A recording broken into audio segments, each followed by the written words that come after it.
background. The board. The board. Phone. As a parent, for me, I will start from their infancy, when they are babies.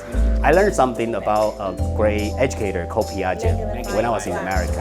And that educator believed that people can learn things through understanding. We call it cognitive learning. So we spoke English with them, and we also make sure we show them the facial expression and also the gestures for the baby to understand. Of course, we successfully raised all our children speaking English like native speakers.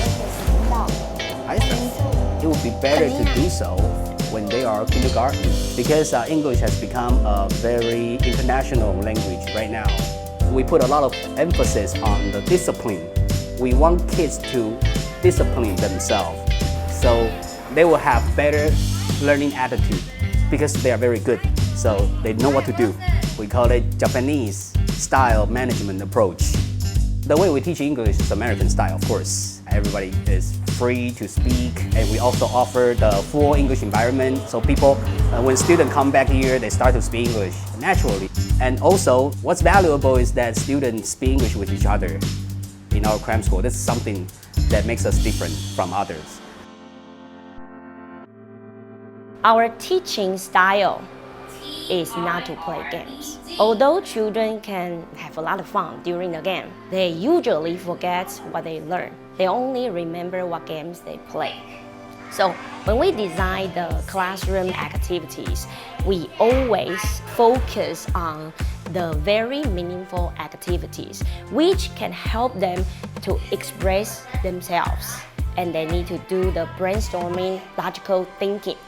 And we want to help them to build up the confidence. So during the classes, we always focus on the goal that we set up for the students, whether it is to daily life, parents, students, or their classmates, to teachers, whatever. Through a variety of activities, they know what is the teamwork. So depending on the different levels, we have two ways of guiding activities. The first one, teacher-centered. And the other one is student-centered, because we want them to learn how to express themselves and communicate with the different roles. When I joined the first class here, I was afraid to speak English, but the environment here made me speak, because all the teacher and classmates speak in English. So I try to speak and understand. Right now, I can just speak English sentences with a nice intonation and with a great fluency. I always encourage my students to have dream of studying abroad. Hopefully I can teach children how big the world is, not just what they see right here in Taiwan. And one day they can be someone they want.